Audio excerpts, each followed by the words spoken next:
Então, o que que acontece, assim, eu acho que, primeiro, por aquilo que eu já falei, né, de que, embora existisse esse discurso de guerra, de um confronto, e a constituição do javali como um inimigo fosse algo que estava ali presente no que eu estava investigando, no contraste com essa literatura mais clássica sobre reações a espécies invasoras, né, que fala muito do quanto espelha, enfim, as reações aos imigrantes, enfim, a questão da xenofobia nos Estados Unidos, na Austrália, né? Me parecia que essa questão nacional não era tão forte ali, né? E que esse modelo ele chegava até um limite enquanto uma possibilidade heurística para eu entender o que estava acontecendo lá, né? Que talvez outro tipo de guerra fosse interessante de ser pensado. Uhum. E aí, bom, eu fui atrás antes de pensar, né, em aplicar esse modelo e só dizer, ó, aqui tem problemas, né, tem limites nisso, o elemento nacional talvez não seja tão importante aqui. Eu tentei, justamente me apareceu essa questão, tá, mas o que é guerra, né? Como é que a gente define uma guerra? Né, que é mais um desses conceitos que está toda hora, tanto no nosso vocabulário acadêmico, quanto no, sei lá, no vocabulário comum, né, na sociedade, mas que muito raramente a gente para pensar o que significa, né? E aí, bom, quem quer vinculado a uma ideia de uma antropologia na guerra no Brasil é o Piero, acho que já há bastante tempo, né? Esse artigo ele é muito inspirado pela revisão do conceito de guerra em antropologia que o Piero faz num volume da Revista Brasileira de Ciências Sociais, né, da BIB. Então, foi mais ou menos por isso, assim, por essa busca, mas também porque o que acontece, né? Eu acho que isso não está tão explícito no texto, mas eu acho que tem uma inspiração bastante forte aí também, é que essa guerra, né, quem é a linha de frente da guerra contra o javali? Desde a promulgação da IN3 de 2013, são os caçadores. Né? Então, o Estado teve que desenvolver um dispositivo para incorporar os caçadores, que até então, né, exerciam uma atividade que era ilegal do ponto de vista, né, do Estado. Eles têm que ser conformados, né, na linha de frente de uma política pública de controle da espécie. E tem que ser os caçadores, por uma questão prática, que o Estado se deu conta de que não existe outras pessoas, primeiro, interessadas e, segundo, detentoras, né, do saber fazer de como se caçar javali, que não sejam, né, os caçadores. Né? Então, muitas vezes se dizia, não, tá, mas por que, sei lá, a brigada militar não faz isso? Por que o exército não faz isso? Porque eles não sabem fazer. Né? Quem é que sabe caçar javali? Caçador de javali. Né? Então, o Estado teve que transformar essas pessoas, né, na sua linha de frente, mas isso é aí que eu acho que vem uma influência, de certa forma, também deleuziana, de que eles são uma máquina de guerra, né, mais ou menos autônoma, né, que já, enfim, desenvolvia essas atividades de caça ao javali e que começa a ter que ser incorporada pelo Estado, né, e domesticada também pelo Estado. Uhum. Né? Então, aí tem também Assim, uma sobre a influência. questão da caça, como é que se coloca o problema das armas aí? Tu mencionou, porque tem um debate grande, né, sobre armas que são permitidas, como é que elas se enquadram, e se as armas de caça acabam sendo sei lá,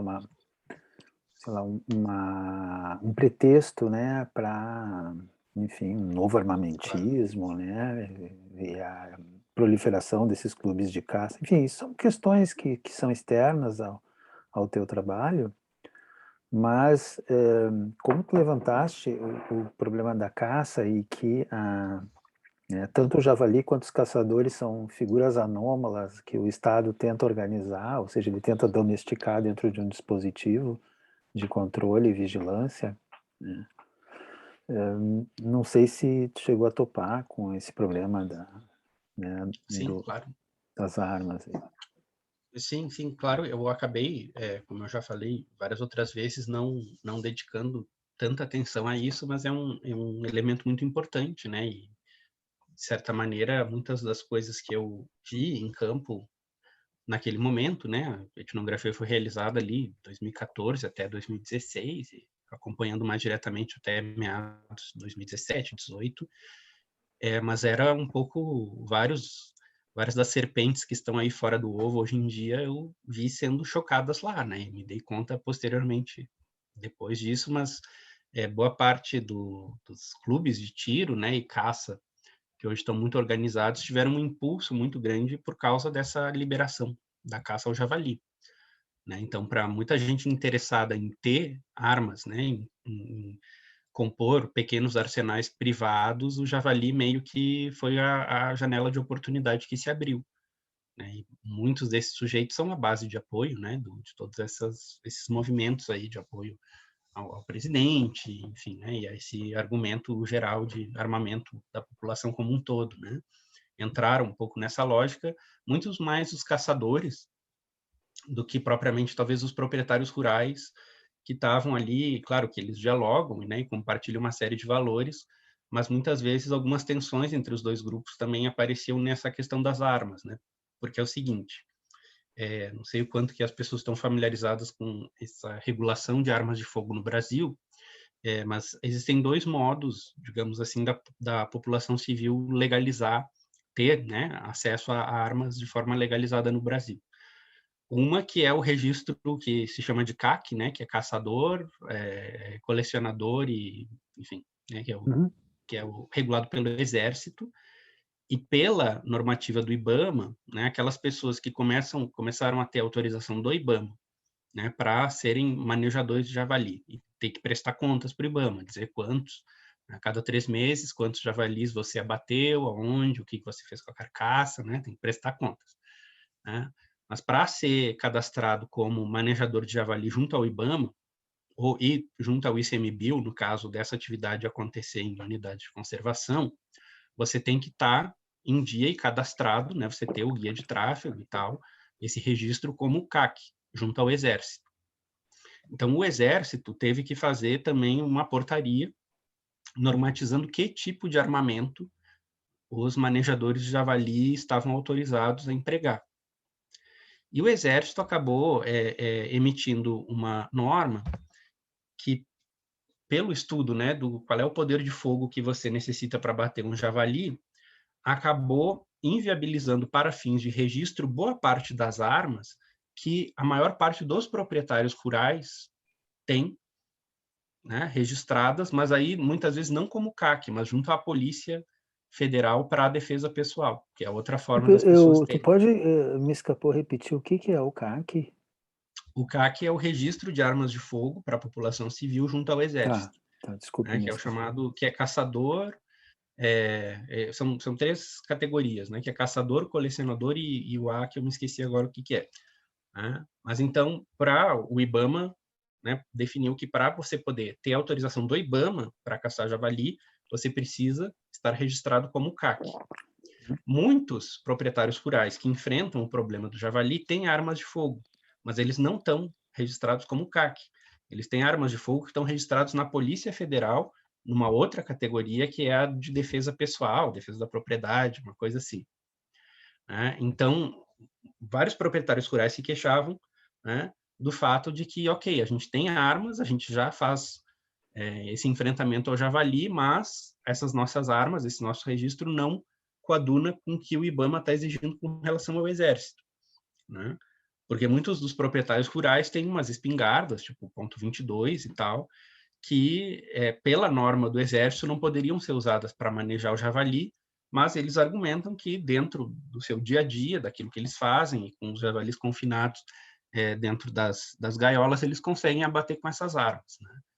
Então, é muito interessante, porque a IN3 de 2013 e essas normatizações do Exército vieram com esse argumento de, não, agora nós vamos, né, clear the ground, né, a gente vai organizar toda a parada, agora a gente vai botar ordem, né, as coisas vão ser facilitadas, mas criou toda uma série, né, de efeitos colaterais burocráticos que não estavam previstos inicialmente e que daí tiveram que ser revistos. Então, não é bem aquela lógica de que a burocracia gera mais burocracia. Assim, Uma né, antropologia do Estado. exatamente. Caçador, atirador, colecionador, isso mesmo, como o Thiago colocou ali. Eu não sei como é que a gente encaminha, né, porque provavelmente algumas pessoas aí estão querendo levantar questões, mas eu não sei se seria possível tu fazer um comentário à questão que o Lucas levantou no chat, já faz bastante tempo Claro, aqui, claro. né? Sim. Mas só para terminar, isso das armas acabou ficando dessa maneira, assim, né? Então, Desculpa. ainda é algo bastante controverso, e a IN3 de 2013 não regulava direito a questão dos cachorros também, né? Boa parte, eu acho que aqui já vou fazer um link com a questão do Lucas, né? Porque boa parte da reação dos movimentos de defesa dos direitos dos animais à liberação da caça ao javali se motivou não tanto por uma comiseração com o javali, mas por preocupações com os cachorros, né? Com o uso de cães nas expedições de caça, e a IN3 de 2013 não deixava muito claro. Ela não proibia, mas também não normatizava, né? O que os cachorros, quais cachorros poderiam ser usados, com que idade, que tipo de vacinas, etc. Isso não foi regulamentado. Agora, mais recentemente, isso foi regulamentado, mas foi isso que sofreu mais oposição dos movimentos de defesa dos direitos animais do que a própria questão do javali, o que é muito interessante, né? Se a gente for pensar em termos dos afetos, né, que movem esses movimentos. E que eu acho que dá para fazer um vínculo aqui com o que o Lucas pergunta, né? Essa questão das alianças, assim, de movimentos de direitos animais com outros segmentos, né? E os movimentos religiosos, neopentecostais, assim. Claro, deixa eu reler aqui a questão, né? Até que ponto vai esse alinhamento? Mas do ponto de vista de libertação animal, isso ocorre de forma deliberada, está de acordo com a perspectiva neopentecostal. Pelo que eu já vi, assim, e, claro, eu nunca me aprofundei tanto nisso, mas acompanhando principalmente a questão do sacrifício, né, dos animais nas religiões de matriz africana e os debates que ocorreram aqui no Rio Grande do Sul.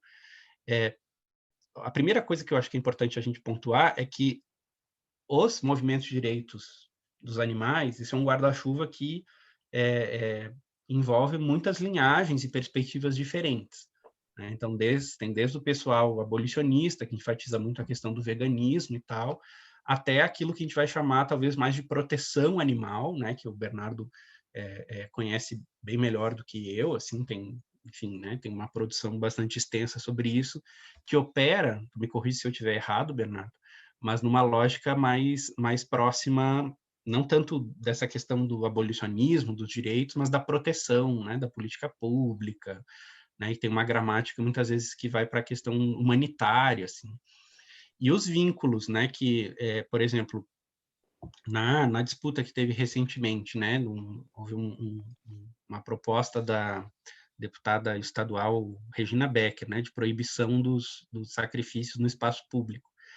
Se verificou ali uma aliança contingente, né, devido a essa, enfim, a essa pauta na Assembleia Legislativa, entre, né, representantes políticos ali das igrejas neopentecostais e movimentos dos direitos aos animais mais alinhados com essa lógica da proteção, né? Então, me lembro de uma audiência pública que ocorreu ali na Assembleia Legislativa, em que estava o povo de Santo bastante mobilizado para que a lei fosse derrubada, né, o projeto de lei, mas havia muitas representantes do movimento da proteção animal, né, com cartazes e faixas que nos chamou bastante atenção nesse momento, não sei se tu recorda, Bernardo, mas Sim. que poderiam muitas vezes ser aplicados à pauta pró-vida, por exemplo, né, anti-aborto, assim, que era a coisa, a vida acima de tudo, né, a vida é um valor absoluto, né? E havia também alguns representantes desses movimentos de direitos animais abolicionistas e tal, mas naquela situação eu percebi que ali teve um desconforto maior entre eles quando eles perceberam o que estava rolando mesmo, assim. Eles perceberam, opa, né, a gente aqui está entrando, digamos assim, no mesmo campo de disputa junto com os neopentecostais que, em outras pautas que nos são afins, nós não concordamos com eles, né? Até pela afinidade que esses movimentos de direitos animais, mas de uma gramática de animal rights mesmo, né? Do abolicionismo, do veganismo, tem classicamente uma proximidade muito maior com o campo, sei lá, progressista, com pautas, né? Com o próprio feminismo, enfim, e ali teve um certo desconforto. Mas no campo da proteção animal, né, esse, essa, né, digamos assim, essa área, né, essa região dos direitos animais está mais próximo de uma gramática humanitária e muito voltado para animais que são pets, né? Assim, enfim, para os animais de estimação mais clássicos, cachorros, gatos, enfim, as políticas de adoção. Naquele momento, essa era a aliança que estava ali colocada. Né? E, claro, eu acho que não é porque neopentecostais e protetores dos animais compartilham 100% os mesmos valores, mas ali naquela questão específica, essa aliança se forjou. Né? E Essa eu acredito que linha... e a Regina Becker E era tem... uma personagem que Ela circula está entre os dois ligada aos povos. Né? dois... às duas redes, né? É. Tanto ela é batista e ela é uma referência ali no movimento mais de proteção animal do que propriamente de abolicionismo, né? Mas acho que aí, né, só para aprofundar essa questão, você tem, por exemplo, pessoas que são contra o sacrifício de animais, mas não tem problema algum em comer carne, tá? Ou seja, você é contra um tipo de morte de animais por considerá-la bárbara ou não utilitária. E não tem problema, porque a grande cadeia agroindustrial da carne, onde se matam bilhões, sei lá, quase trilhões de animais por ano no mundo, ela é feita para alimentar o mundo, né? Ela é para alimentação, enquanto a outra não teria sentido. Essa é uma linha dessa questão, tá? Digamos, é um sedimento polêmico em que ela se coloca do ponto de vista dos valores. Uma outra são denúncias de sofrimentos pontuais de animais que são achados, que sobrevivem, ou de fotografias. Aí tu tem todo um campo entre indefinido de casos, né, particulares que são vivenciados pelas próprias protetoras, e de campanhas de difamação de casas e pais de santo, enfim, de matriz africana, né? Então, tu tem ali uma zona bastante gris ali, que é difícil de identificar. Então, aí você colocaria no campo do sofrimento e da denúncia, um campo mais humanitário, tradicional, vamos dizer assim. Ou então de resgate de galos, ou então de denúncias de gatos que são sacrificados, que somem perto de determinadas datas. Então, um problema, na verdade, ele é bastante mais complexo do que aparenta, mas a tua descrição dessas alianças e seus desconfortos, para mim, está perfeita, né? Eu não sei se Lucas gostaria de falar mais alguma coisa, já que você levantou a questão. É só explicar porque pode ter parecido um pouco fora do melhor momento, né, para colocar essa questão, porque eu já vinha com essa efervescência.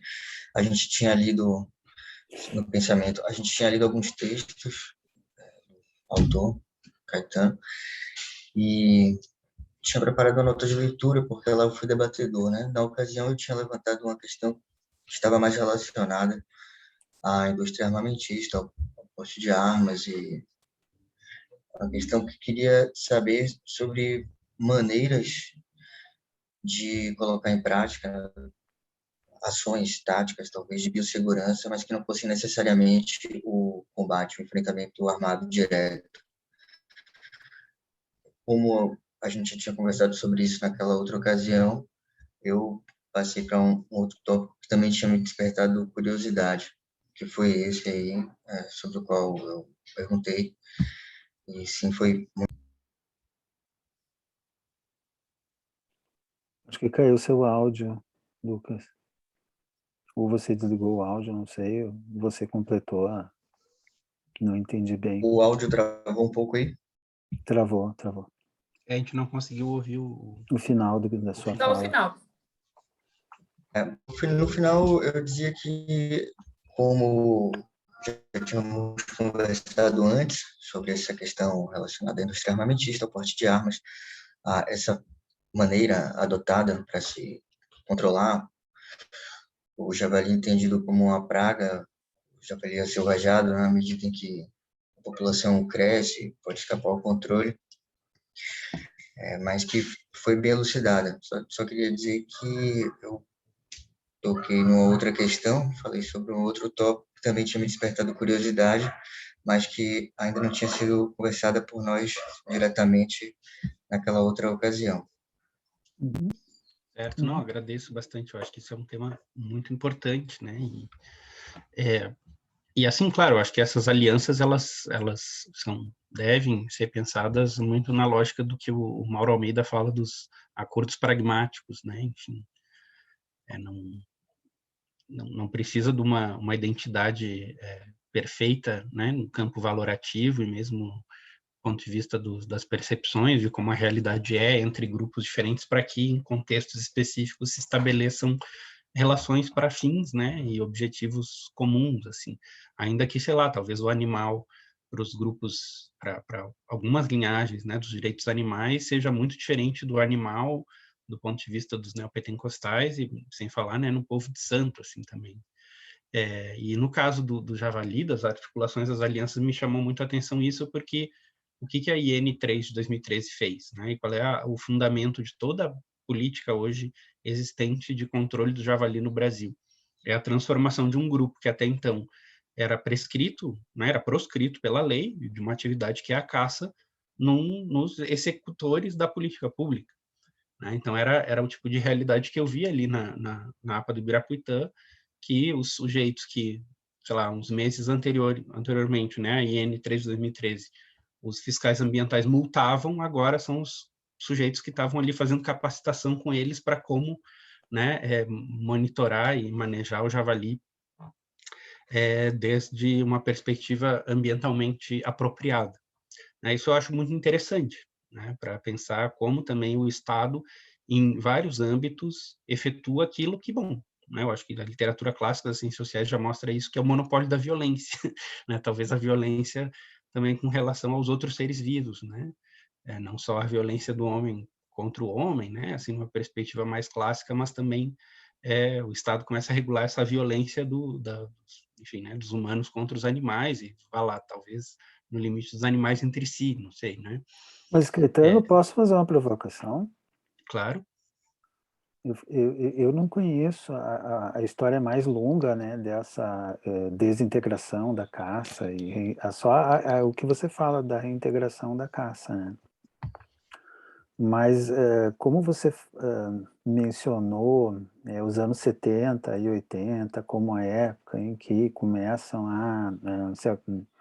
enfim, se avolumar discursos sobre, e retórica sobre biossegurança, né, que coincide, e acho que não é à toa que coincide com os discursos e retóricas e políticas de encolhimento do Estado com o neoliberalismo, né? Parece que esses fenômenos estão intimamente circunscritos, quer dizer, o neoliberalismo definindo como um dos seus objetivos esse controle do espaço social e do meio ambiente de um modo geral para poderem prosperar os negócios, né? Para os verdadeiros sujeitos emergirem e essas políticas de biossegurança como dispositivos que materializam esse tipo de projeto, ou esses projetos neoliberais. Mas, como você falou agora de monopólio da violência, né, eu fico pensando que essa integração dos caçadores, né, um novo papel virtuoso, né, no controle do javali, se não pode ser pensado como uma distribuição das responsabilidades do Estado em termos desse monopólio de segurança, ou seja, quem tem arma não é apenas o corpo armado do Estado, mas organismos e grupos que são parceiros, como uma parceria pública e privada, né, para a administração dessa violência, como uma espécie de milícia autorizada, compreende? Para fazer esse tipo de controle, né? E um segundo comentário é que o que está me parecendo é que o paradigma da guerra, você tem guerra cultural, ele emerge em diversos níveis atualmente, né? Você tem guerras discursivas, você tem a valorização de estratégias de guerra sobre estratégias de paz. Então, você mencionou a paz de Westfália, né? Das guerras de religião, mas parece que a gente está mais assistindo a novas guerras de religião, entende? No sentido metafórico, com essa multiplicação de discursos de guerra, guerra biológica, guerra cultural, guerra política, inimigo interno, guerra híbrida, né? Então, não Não, sei, com certeza. só é um Com certeza. comentário assim mais amplo aqui. Não, eu estou totalmente de acordo. Eu acho que tem essa lógica também de delegação, né, para outros, desse exercício. É, e, mas, ao mesmo tempo, eu acho que há um campo aí a ser explorado com relação às possíveis conexões que há, né, entre esse renascimento cinegético e da caça, e dos clubes de tiro e de caça no Brasil, com a própria lógica das milícias, né? Essas milícias clássicas que controlam territórios e tal. Porque o que acontece? Se a gente for ver qual é a composição, né, de boa parte desses clubes de tiro e caça que estão proliferando aí, muitos agentes de segurança, né, muitos policiais, ex-policiais, militares, gente que fez formação militar depois saiu, né? Então não são agentes totalmente externos, né, às forças do Estado, assim. Há uma continuidade muito grande aí, né? Então, acho que tem um espaço muito interessante de ser pensado a respeito dessas relações e de uma disseminação de uma lógica geral de guerra, né? Eu acho que aquele material de campanha, aquele panfleto ali do Ricardo Salles é muito expressivo sobre isso, né? Qual é como é que a gente resolve os problemas, né, do campo? É com bala, né? E com bala em todos os âmbitos, no âmbito ecológico contra o javali, no âmbito fundiário contra o MST, no âmbito da segurança pública contra os ladrões, né, de equipamentos. E aí vai, né? Essa lógica vai se expandindo para todas as áreas. Assim como, né, como tu falaste, tudo isso remete muito, evidentemente, aos discursos que estão proliferando e ao modo de enxergar a questão da pandemia, né, e é uma guerra contra o vírus e a linha de frente de enfrentamento, mas de novo, é aquela coisa, não é só uma questão metafórica, porque efetivamente, no Brasil e com as consequências que a gente viu, o Ministério da Saúde foi militarizado, né? Não é só, vamos, né, transformar os agentes do SUS na nossa linha de frente, nos nossos guerreiros, não. Colocaram generais, coronéis, né, gente das forças de segurança e de defesa, o Ministério da Saúde virou né, um puxadinho do Ministério da Defesa, sob certo aspecto. Assim. O que isso significa? Né? Como é que essas questões estão sendo colocadas? Né? Eu acho que isso diz respeito a lógicas peculiares, específicas das relações entre militares e sociedade civil no Brasil e toda essa história, né?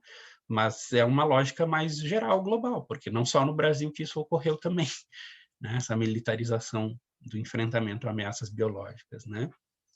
E que nem o Jefferson colocou ali, o pior foi o resultado dessa militarização, né? Quais são os efeitos que isso está causando? Eu poderia dizer que hoje em dia um dos objetivos da IN3 2013, dessa tentativa do Estado também organizar, né? Vamos organizar esse manejo javali. Um dos fundamentos era de que, a partir disso, com controle sobre os caçadores alimentariam os dados do IBAMA e do Ministério da Agricultura e se teria uma notícia mais clara de quantos javalis existem, onde essas populações estão.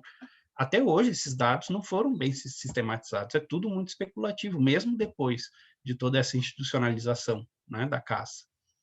Então, não teve esse papel e, na prática, claro, eu teria que ir atrás, né, e refletir um pouco mais sobre isso, mas eu acho que uma das consequências da liberação da caça ao javali, não sei se foi tanto o controle da espécie, e é difícil metrizar isso porque esses dados também não são muito bem sistematizados, isso não ocorreu, mas foi a proliferação de arma de fogo no campo, né, e o renascimento, né, desses clubes de caça e tiro em todos os lugares e até com uma estética cada vez mais militarizada, né? Eu fico pensando assim, muitos desses clubes de caça e tiro até, não sei, início dos anos 2000, assim, sempre tiveram, né? Sempre foram frequentados por esse público, enfim, homens brancos, egressos de forças de segurança, enfim, sempre teve uma lógica bastante conservadora com isso, mas até na estética, assim, fico pensando, sei lá, no clube de caça e tiro de Caxias do Sul, em outros lugares, muito do esporte, o esporte, a natureza, o ar livre, né? Tinha uma construção, assim, da caça como mais, lá, não sei, né? Juan Manuel Delibes, Ortega y Gasset, assim, a caça e conservação. Né? E agora, depois da questão do javali, se a gente pega os emblemas, os logotipos, as redes sociais desses clubes de caça e tiro, é um negócio paramilitar. Né? A estética toda evoca isso. Assim, né? São emblemas que muito facilmente poderiam ser transpostos a sei lá, empresas de segurança, milícias privadas. Assim. Então, fico pensando até, né, do ponto de vista da, dos objetivos da ecologia da conservação, se esse foi o melhor caminho, assim, também. Excelente isso. Muito interessante. Então, gente, a palavra aqui está aberta para pessoas fazerem comentários e perguntas. Só uma questão que o Jefferson colocou ali, né? Se o Exército definiu normas que excluíram o uso de armas já em posse de proprietários.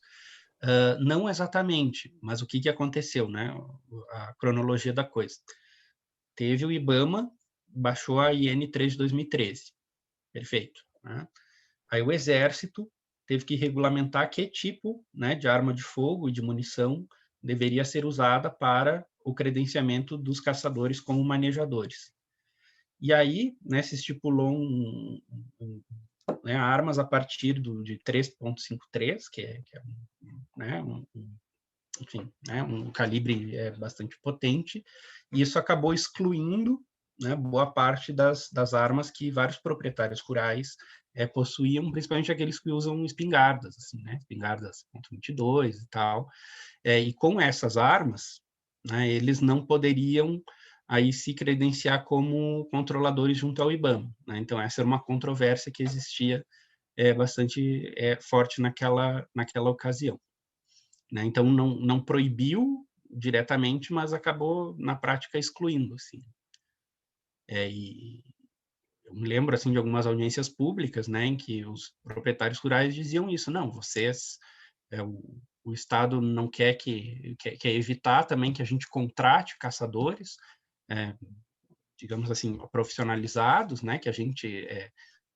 enfim, né, que a gente desenvolva nossos próprios meios para fazer o controle das nossas propriedades, que a gente não chame gente de fora, etc. Mas com esse tipo de norma, a gente vai ter que gastar muito mais dinheiro, um dinheiro que a gente não tem, e na prática a gente vai ter que chamar esse pessoal. Caetano, vou fazer um comentário que não tem a ver diretamente com o que você acaba de falar. E que contém um juízo de valor. Mas a única mulher que eu vi na tua apresentação, isso não é culpa tua, porque ela reflete a etnografia, é aquela que está analisando ali, fazendo a necrópsia e os exames laboratoriais. Então, nessa cultura que se desenvolve mais recentemente, tem aquilo que costuma se chamar de uma masculinidade tóxica, assim, da caça, da morte, dos personagens serem todos masculinos, não tem gênero neutro ali, entendeu?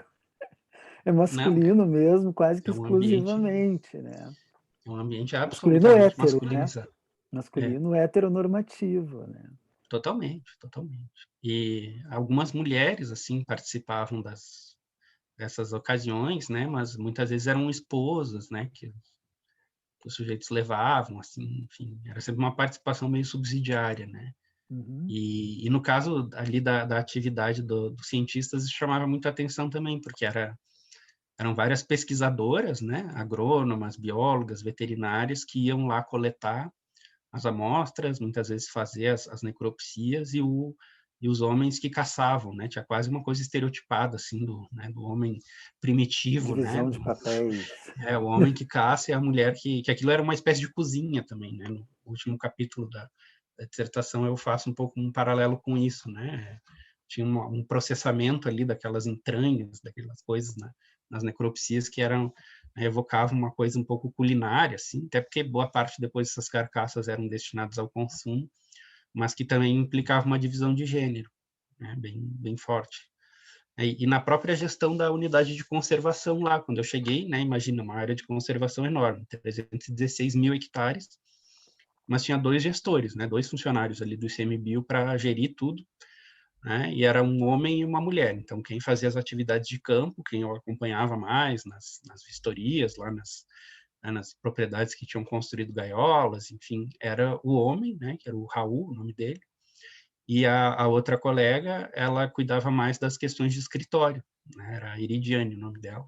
Hoje ela já está em outra unidade de conservação, mas também tinha essa atividade, né, uma divisão de gênero ali, e muito pela percepção deles de que se ela fosse a campo, ela não seria respeitada. Né? É quando a minha esposa, que entende muito mais da questão técnica, enfim, ligada ao funcionamento de máquinas e da organização aqui dos sistemas domésticos de eletricidade, água, etc., ela manda eu conversar com o operário ou com o síndico por achar que eles vão me respeitar mais porque eu sou homem, mas eu não tenho 1/10 do conhecimento que ela tem. Tá, vem comigo aqui e tal. Mas é isso, quer dizer, você tem a prevalência dessa hierarquia ainda resiliente, né, de papéis, onde você tem um tipo de heteronormatividade como no topo, né, isso, enfim, se reproduz ali também. Eu não sei, aqui eu já estou falando demais aqui, não sei se alguém gostaria de falar alguma coisa, né? Comentar, Sim. então, aqui em relação ao que o professor Bernardo falou sobre essa incoerência em alguns posicionamentos, né, que vem um grande problema, de pessoas que veem um grande problema no sacrifício animal em âmbito religioso, mas, na realidade, não veem problema com o abate de animais, né? Tanto por uma questão utilitarista, quanto, por outro lado, talvez também por questões de discordância em termos de base religiosa, né? Base filosófica religiosa, ontológica, no caso. E tem um trecho do trabalho de Caetano que fala sobre o animalismo como modalidade de colonialismo seletivista, e aí tratando do caso das religiões de matriz africanas. E aí coloca um pouco sobre o significado que isso tem, né, como é diferenciado em relação ao abate em larga escala e de modo indiscriminado ou voltado ao consumo em larga escala, voltado a um mercado. Além disso, sobre os aspectos semânticos do conceito de domesticação e sobre essa ideologia zootécnica que pode impregnar ou contaminar, né, a postura dos agentes públicos, isso é bastante interessante também. Passam aqui de acordo com as palavras do próprio autor, pregar o fim da vinculação de criação de ovelhas em nível de subsistência, né, para que tudo se volte à produção em larga escala. Isso está dentro de um contexto que comporta também uma variação semântica em 2 outros níveis. Esse daí, o zootécnico, um que é o jurídico e o outro que é o etológico. Eu queria ouvir um pouco mais sobre esse terceiro aspecto semântico aqui, o etológico, né? E saber se, por exemplo, o cruzamento entre javali assalvajado e os porcos já domesticados seria uma alternativa possível. Eu também não sei se o caso é de se buscar alternativas ao enfrentamento, ao combate direto com armas de fogo, porque também tem diversas questões culturais envolvidas, né? Além de um movimento de defesa própria de si, do rebanho, território, e até mais do que isso. Na realidade, quando se torna um fator de glorificação, talvez, né, de conquista, quando o caçador vence a caça, a presa, e tem ali como um troféu a cabeça do javali, no caso. Então é isso. Se o professor Caetano puder falar um pouco mais sobre esse outro aspecto semântico do conceito de domesticação, etológico, agradeço. Antes de passar a palavra para o Caetano, eu consulto os demais colegas, se alguém quer fazer uma intervenção, senão a gente conclui com essa questão, né? Porque a gente já está ocupando bastante aqui o Caetano há bastante tempo, né? Não E, tem enfim, a problema. gente acaba Estou à cansando. disposição. Tá, Ainda estou de férias, então tá. tá bom. Pode O falar. Jefferson está perguntando ali. A gente não está te ouvindo, Jefferson. Agora vocês estão me ouvindo? Sim. Sim. Obrigado.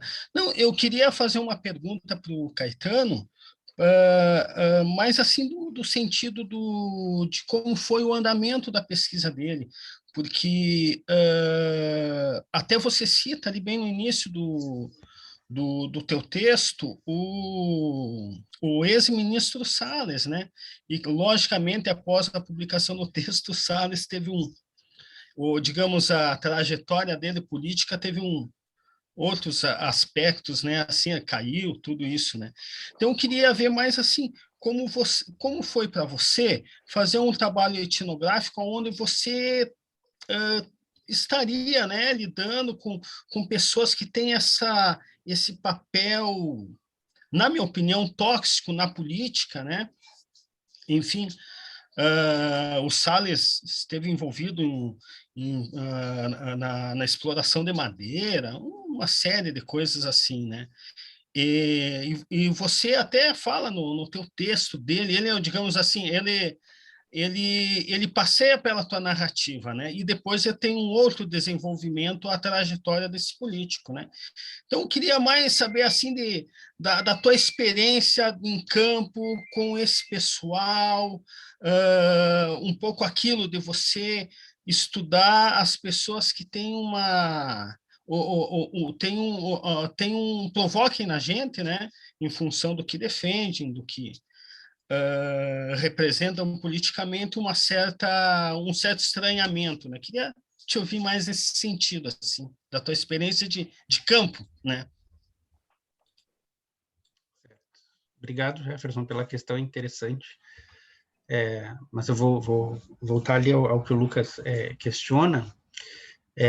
Enfim, são essas dimensões, né, que estão contidas no conceito de domesticação, segundo a leitura que o François Sigaud faz, né, desse conceito, que é uma perspectiva que eu acho bastante interessante, porque ele nos chama a atenção para o fato de que aquilo que muitas vezes a gente se refere com esse termo domesticação, como se fosse um fenômeno único e que acontece da mesma forma em todos os lugares, né, e que possivelmente, né, numa leitura que às vezes é mais afim aos arqueólogos, por exemplo, né, de que foi um evento em algum momento lá no início do Neolítico e que ocorreu lá e que hoje nós só vivemos os efeitos de um evento, né, que não seria uma coisa que acontece diariamente.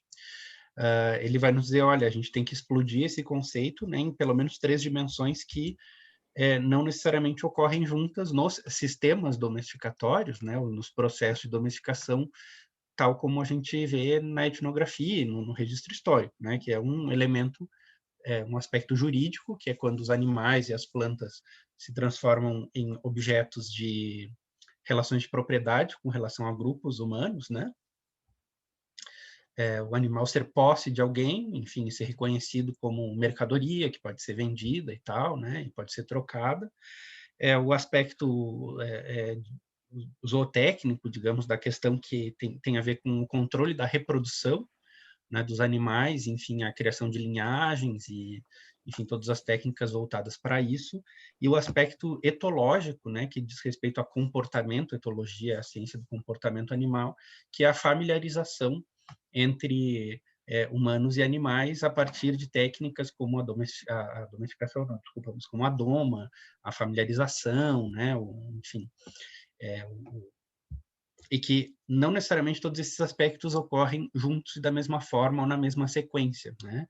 Então, por exemplo, a gente vai ver que muitos povos praticam a familiarização, né, com determinados animais, o caso, por exemplo, dos xerimbabos, né, entre as populações indígenas da América, que alguns indivíduos de algumas espécies se tornam, enfim, comportamentalmente familiarizados com os grupos humanos, mas isso não implica num controle reprodutivo desses animais para a produção de linhagens, né, de raças, ou de lotes que vão ser, enfim, criados, né? Na verdade, os xerimbabos são filhotes dos animais selvagens, que normalmente os povos indígenas caçam, e que alguns exemplares são adotados, né, e ficam ali no convívio da aldeia, que é um aspecto da domesticação, mas que não está ligado necessariamente ao controle da reprodução, né, como ocorre com a gente em que, né, na nossa sociedade ocidental moderna, existe um processo muito longo de familiarização com cachorros e gatos, por exemplo, e um controle da sua reprodução, né, através da produção de linhagens, de raças e, né, a existência de relações jurídicas de posse, né, porque para o ordenamento jurídico, embora tenha se avançado com relação à interpretação, né, não é mais dono do cachorro, é guardião, mas ainda assim, né, na letra fria da lei, os cachorros, os gatos, os semoventes, todos são objetos de trocas, né, econômicas e de posse jurídica, né? Então, é interessante a gente pensar que a domesticação tem esses três aspectos que não ocorrem sempre juntos, né, e simultaneamente. E, bom, com relação à questão do porco e do javali, é uma espécie muito interessante, o Sususcrofa, porque ele está toda hora perturbando todas essas categorias aqui, né? Enfim, existe uma linhagem que, enfim, é hiper domesticada no sentido do controle da reprodução, né, que são, enfim, né, os porcos domésticos e ainda mais, né, principalmente nas criações industriais, que tem um controle etológico, né, algumas linhagens, outras não, mas que tem essas populações selvagens dos javalis, né, que não são propriedade de ninguém, né? No Brasil, elas acabam sendo responsabilidade do Estado por serem animais de vida livre, mas ainda assim, né, por serem exóticos e nocivos, eles não são protegidos pela lei ambiental, né, só pela questão dos maus tratos. Então, eu acho uma espécie, um animal muito interessante para pensar, né, essa não coincidência entre essas várias dimensões do conceito de domesticação, como coloca o Sigot, né? E aí, com relação a possíveis saídas, né, para toda essa questão, eu concordo. Eu acho que talvez e eu acho que a maior parte, talvez, né, dos técnicos do meio ambiente concordam que o simples controle através de armas de fogo e com abate não é suficiente para dar conta desse problema, até porque tem outros fatores, né, que promovem a expansão dos animais, né, dos javalis, como a própria degradação ambiental, né, e alguns grupos, é muito interessante ver hoje a atuação da rede que eu acompanhei, lá na APA do Ibirapuitã, que eles estão se voltando cada vez menos para a questão né, do javali em si, e do enfrentamento do javali em si, da construção das gaiolas, mas na construção de outros equipamentos para evitar o acesso dos javalis às lavouras e aos rebanhos, né? Então, a construção de cercas inteligentes, enfim, e o emprego de cachorros pastores que sinalizam a presença dos javalis, enfim, eles estão apostando nesse tipo de dispositivo, mais do que, né, na questão específica, né, de uma ação sobre a espécie, né, o que o André Jorge Audricourt, que é outro, né, antropólogo da técnica, diria ações diretas positivas, né? Então, estão apostando cada vez mais no que seriam ações indiretas negativas de você moldar o ambiente para evitar os encontros entre javalis e lotes domésticos e lavouras, assim, né? Então, uma combinação assim entre várias dessas técnicas pode ser uma saída, mas enfim, né, é muito difícil. O que há um consenso com relação a isso é que é um problema que veio para ficar e que não é muito impossível que haja uma erradicação total, né? Talvez uma perspectiva do tipo, vamos ficar com o problema, né? Que nem diz acho que é a dona Harry, né? Stay with the trouble, é a Sim. Isabelle Stengers, né? É raro aí. isso aí vai ter que ficar, enfim, né? Tentar lidar de uma forma inteligente com isso, né?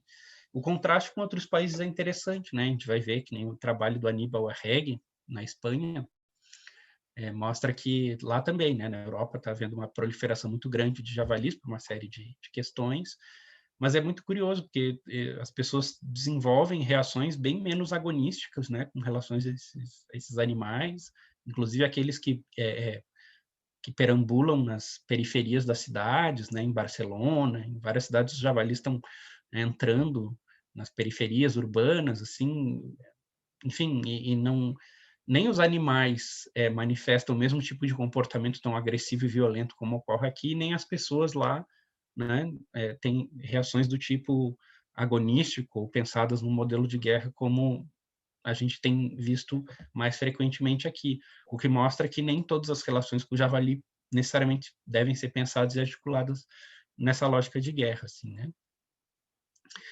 Com relação ao que o Jefferson fala, né, como é que foi feita a pesquisa com esses atores todos, né? Eu acho que eu estava em campo no momento em que uma série de como é que eu posso dizer assim, uma série de traços, né, e de elementos ideológicos dessa população não estavam talvez tão acentuados como eles estão agora, né? Então eu já via indícios assim de coisas muito conservadoras, né? Imagina, muitos proprietários rurais, caçadores e tal, ainda que fosse um panorama bem diverso, né? Vários pecuaristas pequenos, enfim, assim, pessoal às vezes mais ligado também aos assentamentos, né, do sem terra, mas ainda assim era um mundo valorativo bastante conservador, mas eu não via, né, digamos assim, a proeminência de discursos tão aguerridos, né, e tão acentuadamente belicosos com relação a outros segmentos da população humana, como se vê agora, né? Já vi alguns indivíduos, eu percebia, não, aquele ali, né, aquele cara ali namora, assim, com uma coisa de extrema direita e tal, mas eu acho que isso acabou saindo mais do armário depois, né? Eu fiz a pesquisa ali em 2014 até 2016, eu peguei o início ali entre eles das repercussões do impeachment da Dilma, né? Acho que a maior parte deles já estava indo assim a favor, mas concretamente aqueles que eu via, né, desenvolvendo uma adoração, a coisa da arma do Bolsonaro ainda eram poucos ou não eram tão visíveis, né? Mas vendo às vezes um ou outro assim no Facebook, hoje dá para ver que muitos entraram nessa lógica, né? Então acho que eu peguei ainda a maré se formando, não exatamente a tempestade, assim. Eu lembro muito de um cartaz do Manpox, eu não sei se era Manpox 2015 ou 2016, que era uma onda assim gigante vindo, né, e uma pessoa pequenininha olhando, que é um pouco, eu acho, nosso lugar das ciências sociais no Brasil, que foi pego um pouco de surpresa, né, com todos esses eventos, assim. Acho que a gente tomou por garantido muitos avanços em muitas áreas, né, e, do ponto de vista, talvez, sei lá, dos avanços civilizacionais, que houve um retrocesso muito grande, que talvez, pelo fato de a gente estar olhando, né, com mais atenção para outras coisas, a gente não percebeu o tamanho disso, né, o quanto isso era forte. E no meu caso ali, o que acontecia também é que eu tive uma entrada, né, dentro das condições, né, de feitura da etnografia, muito a partir do Estado, né, da minha relação ali com os gestores ambientais e com a Embrapa, enfim, né, então eu era muito percebido pelos agentes locais lá, pelos pecuaristas, pelos caçadores, enfim, como alguém vinculado ao Estado, né, que fazia parte de alguma maneira ali eu era pesquisador, enfim, né, eu era junto com a turma do ICMBio, digamos assim. A minha entrada não foi junto com os caçadores hardcore, né, de caçar cachorro, junto com cachorro, né, eu participei mais do processo de domesticação mesmo deles, assim, né, via, né, como que o Estado tentava atraí-los para essa estratégia de captura com gaiolas, enfim, né, então talvez outros, né, etnógrafos que tivessem uma entrada mais aprofundada entre esses grupos mesmo, pudesse ver coisas que naquele momento eu via muito lateralmente, assim. Então foi mais ou menos por aí, né? Eu acho que é claro que existiu um conflito de valores em muitos aspectos, bastante grande, que faz parte da pesquisa, né? Antropológica, assim. Acho que muitas vezes a gente opta e acaba fazendo campo, né, entre grupos com cujas pautas políticas e universos valorativos a gente está mais alinhado, mas existe também esses outros grupos na sociedade, né? Alguém tem que fazer também pesquisa de campo junto a eles, e foi um pouco esse desafio que eu me coloquei, assim. Né? E muitos dramas, né, ocorreram ao longo desse período, mas eu acho que isso pode ser também objeto de outra conversa aí também, né? Nossa, Os percalços da muitas etnografia, né? conversas possíveis E derivadas aí das inúmeras questões que tu tá levantando. Enfim, eu acho que a tua apresentação ela condensa e deposita essas camadas todas de problemas que são praticamente os encontros aí da nossa disciplina, antropoceno, etnografia multiespécie, virada ontológica, separação natureza e cultura, ontologias, mas também a problemática política dos últimos tempos, né, a antropologia do Estado, relação humano-animal.